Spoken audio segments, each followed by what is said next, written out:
Alors, toujours dans la halakha de Netilat Yadayim. La question, le sujet qu'on commence à traiter aujourd'hui, c'est le keli. Le keli qu'on utilise pour faire la Netilat Yadayim.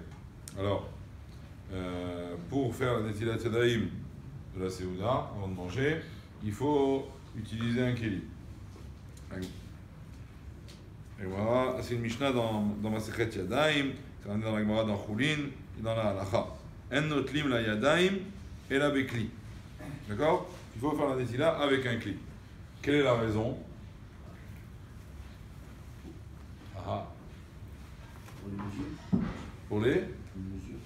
Est-ce que j'ai le droit de prendre de l'eau dans mes mains et de te les verser sur tes mains pour faire la Netila Yadayim? Je sais que je contiens plus que le vide dans mes pommes jointes. Quoi, les mains?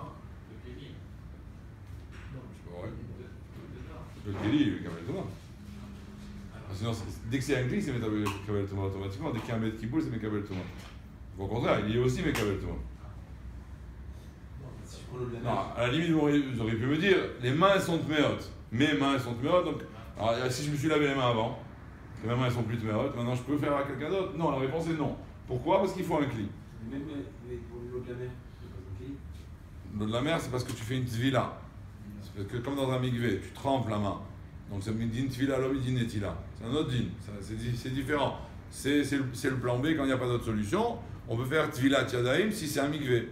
Si tu as un mikvé chez toi et tu n'as pas de keli, alors tu peux tremper tes mains dans ton mikvé. Effectivement. Comment? Il a fait. Alors c'est quoi le inyan du keli? Alors justement, il y a plusieurs sources. Pourquoi on a besoin d'un kli? Il y en a qui disent qu'on s'est basé sur la vache rousse.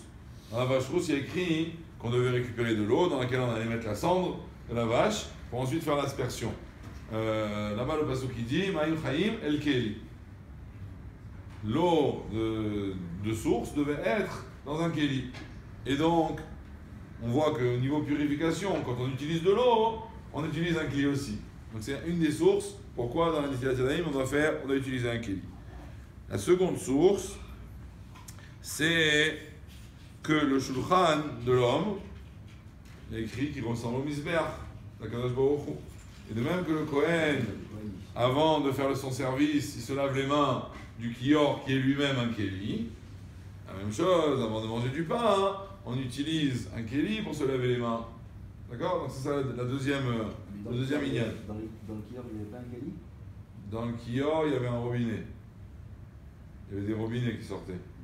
Est-ce qu'à part ça, ils utilisaient un keli ou ils versaient directement du robinet? Je ne sais pas, mais de toute façon, le kior en lui-même, c'est un keli. C'est un réceptacle qui n'est pas rattaché au sol. Non, tu ne verses pas avec le kli, tu verses à partir du kli. Justement, on verra plus tard qu'on a le droit ce genre de versement. Ok. Versation? Manipulation. Non, vous voulez dire verser. L'inversion. Alors, maintenant, qu'est-ce qui se passe? Alors, maintenant, ce kli-là, il a une quantité minimale. On a dit que la quantité, c'est révi'it, donc il faut que le kli contienne révi'it. Si j'ai un kli qui contient moins que révi'it, est-ce que je peux faire Netilat Yadayim en plusieurs fois?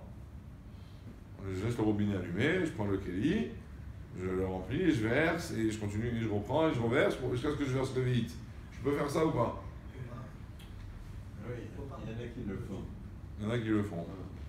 Il y en a qui ont essayé. Comment? D'accord. Quand le kli ne contient pas révi'it, c'est pas un kli. Pour Netilat Yadayim, on ne le considère pas comme un kli. D'un coup, il faut qu'il y ait au moins un... J'ai pas dit qu'il faut verser d'un coup, j'ai dit que le kli doit contenir un révi'it qui peut... être versé à plusieurs... Pour l'instant, je dis ça. Le kli doit contenir révi'it. Si le kli ne contient pas révi'it, il n'est pas cachère pour faire Netilat Yadayim. Et non seulement ça, si je me suis lavé les mains avec, parce que je crois que j'avais le droit, on va dire non, tu n'as pas le droit de prendre un autre keli. A priori, il y en a qui disent qu'il faut que je m'essuie les mains avant de me relaver avec un keli cachère. Pourquoi? Parce que cette eau qui est sur mes mains, elle est déjà tamée. Et pour recommencer une Netilat Yadayim qui sera valable, il faut que j'enlève cette otamé avant de commencer. Il y en a qui disent que non, du moment que je verse un révit d'un coup, je suis mévatel, l'eau qui est sur mes mains, et c'est pas un problème. Ça marche ok.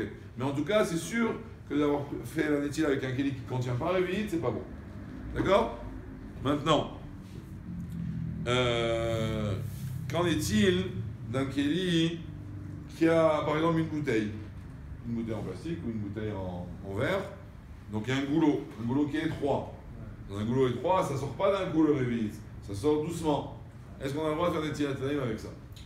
Au même titre qu'un robinet, dans ce cas-là, peut-être. Oui, mais à part qu'un robinet, c'est pas un Keli, c'est attaché au sol. Ah.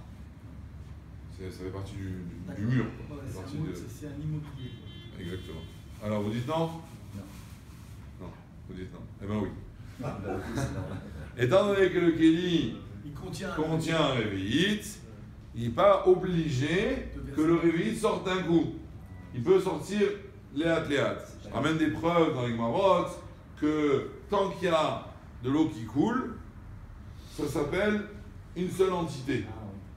Il n'y a pas de hafsaka dans le kilouar, comme on a vu dans Kataphras à l'époque. Tant qu'il n'y a pas, ça ne s'arrête pas, ça s'appelle une seule quantité. Alors même si je circule sur ma main avec ma bouteille et que je ne peux pas verser tout d'un coup sur toute la main, c'est pas grave. Du moment que c'est en une seule fois, c'est caché. Alors c'est sûr que c'est mieux de ne pas utiliser quelque chose comme ça. Mais si on n'a pas le choix, on peut utiliser une bouteille pour faire Netilat Yadayim. Ensuite, qu'en est-il d'un Keli qui a, on va dire, comme une espèce de théière, avec une espèce de branche, de bec, voilà. Est-ce qu'on a le droit de faire Netilat Yadayim avec ça? Vous me dites quelle est la question. Bah, c'est pareil. Si ça contient réveillite. Non, la question elle est qu'ici il y a deux portes, il y a deux sorties. Il y a l'entrée plutôt, l'endroit où on remplit la théière, et il y a le bec qui est une sortie. Est-ce que ça s'appelle un cli abîmé? Un cli avec deux trous, comme un cli avec un trou. Un cli avec un trou et pas saoul. Donc là, ça s'appelle, est-ce que ça s'appelle comme un cli? Ils sont forts, ces barbus. Ils sont forts, hein? Eh bien, les poskim se posent la question, il y en a certains qui ont voulu être marmir, mais a priori, comme vous avez dit vous-même, ça rentre, du moment que c'est l'endroit avec lequel on a l'habitude de verser, c'est pas quelque chose qui est abîmé, c'est quelque chose, il y a deux manières de verser, on pourrait verser par l'entrée ou par le bec. Du moment que c'est comme ça que c'est fait et que c'est vers le haut et que ça contient un réveillite vers le bas, alors on pourrait, si on n'a pas le choix, utiliser ce genre de Keli pour faire des Netilat Yadayim. Voilà, ça suffit pour ce matin. Tanad Eliyahu.